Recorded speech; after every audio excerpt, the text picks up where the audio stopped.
saatnya kita belajar. HP-nya bisa silakan dikumpulkan dulu.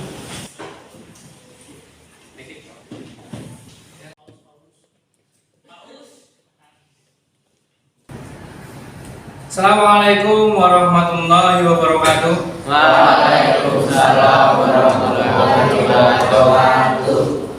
Semangat pagi. Pagi.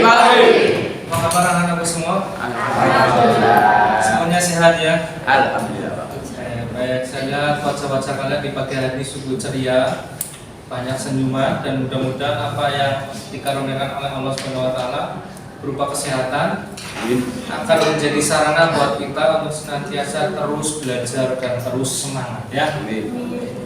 Dan anak-anak semua ya, untuk mengawali kegiatan di pagi hari ini boleh disiapkan ketua kelasnya, silakan untuk berdoa.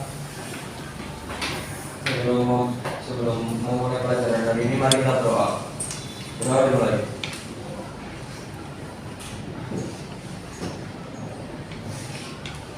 Berdoa selesai. Oke, kali ini kita akan bahas berkaitan dengan materi, yaitu masuk ke pertemuan yang selanjutnya, yaitu berupa materi cerpen. Nanti kita akan coba bagaimana kalian itu menyusun ataupun membuat cerpen ya. Kalian coba praktik. Nanti kita dapat gunakan media-media yang kalian miliki. Salah satunya yaitu media HP atau KW ya. Apakah ada yang tidak masuk? Ada, Pak. Saya coba panggilin satu persatu ya. Muna Hadir. Musa Afif, Nabil Arkan. Ada yang tahu mengenai cerpen itu apa? Cerita pendek. Seberapa pendek? 10.000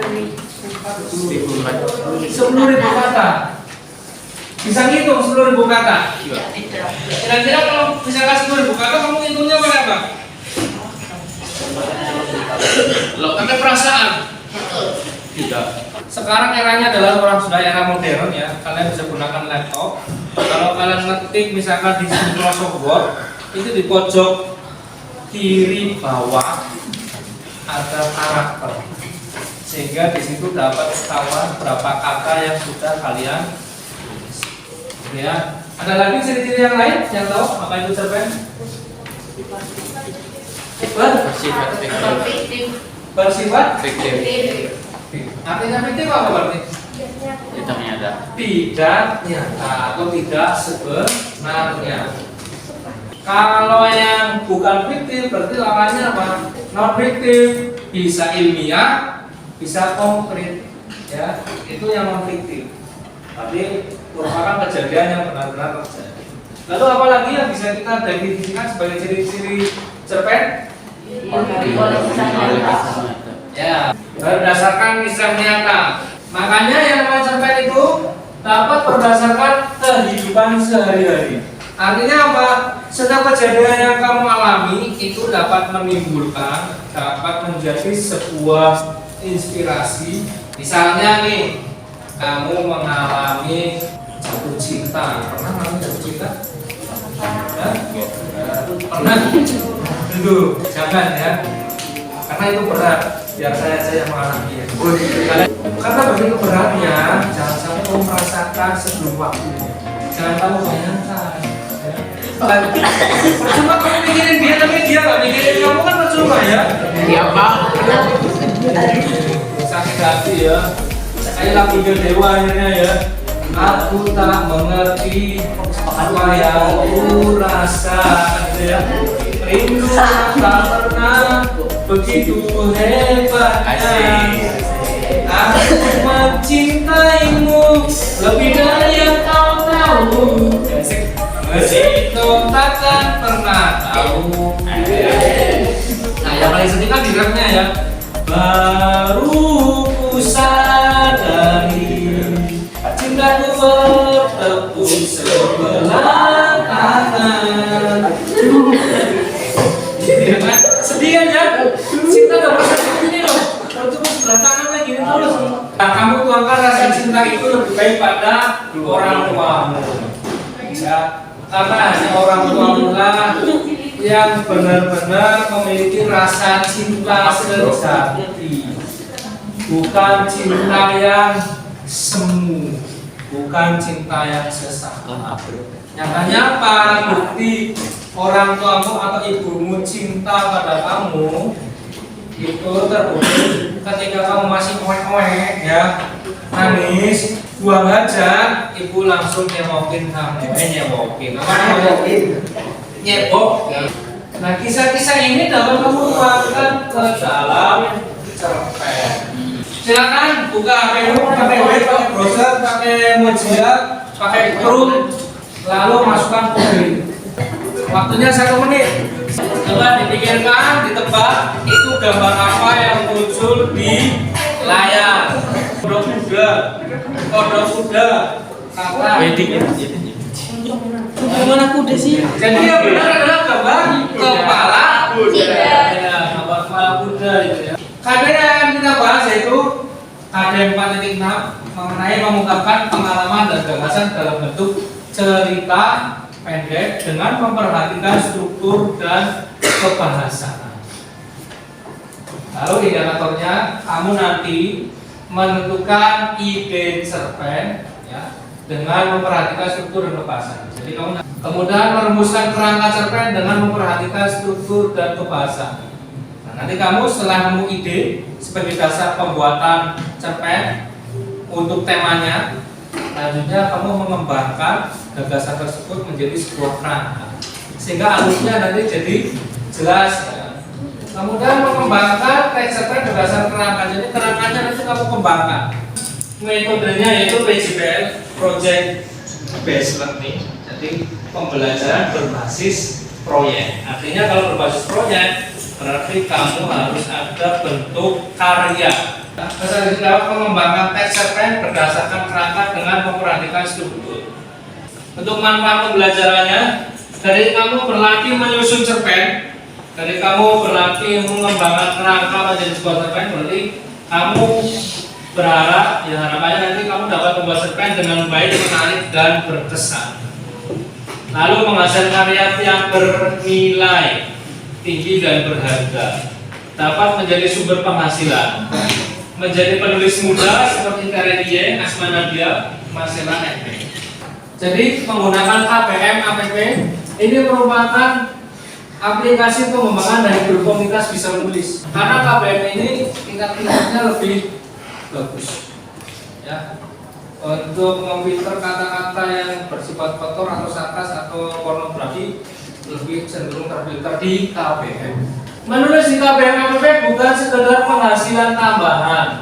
Sekalipun awalnya banyak yang berkarya di KBM, sekedar coba-coba, misalnya di sini, atau menyalurkan ekspresi ternyata dapat menghasilkan puluhan, bahkan justru ratusan juta rupiah. Jadi saat kita pembelajaran, kita akan coba nanti membaca cerpen yang berjudul Kucing Sayang Nikah. Saya akan bagikan linknya ya. Lalu kamu melaksanakan kerja kelompok, kemudian menelaah struktur, kemudian merangkai ide gagasan menjadi kerangka cerpen, mengembangkan cerpen, kemudian menuliskan di KBM. Ya. Terus menerbitkan di KBM APP, kemudian presentasi, tanya jawab, refleksi, lalu penutup. Baik, kalau boleh sekarang berkumpul pada kelompok proyeknya. Ya, ini kelompoknya siapa ya? Yang lain juga.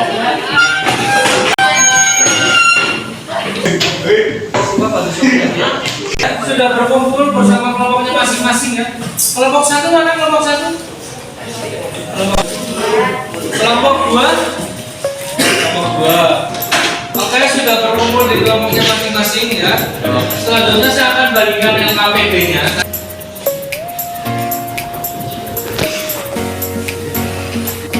Ada pertanyaan berkaitan dengan proses kelompoknya? Oh, Nabila ya, bagaimana Nabila? Silakan. Ya, benar kamu tuliskan nomor langsung. Ada yang perlu ditanyakan lagi? Silakan.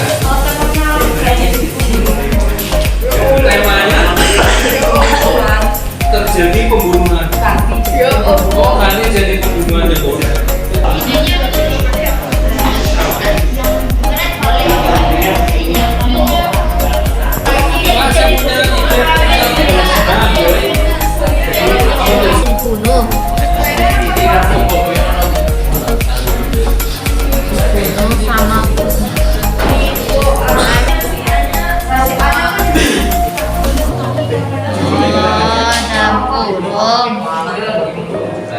Sama dia. Coba perhatikan di sini ada kelompoknya Najla akan mempresentasikan dari hasil diskusi kelompoknya.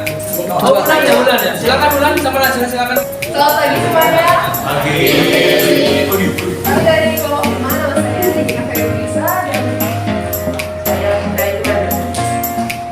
Kami akan membacakan tentang ide kami. Sebelumnya pendidikan sekolah. Bukan. Oke, akan ada kelompoknya Muna sama kelompoknya Soza yang akan mempresentasikan hasil diskusinya. Jadi kami dari kelompok 4 akan mempresentasikan ya dari kelompok kami tidak ada salah warahmatullahi wabarakatuh. Waalaikumsalam.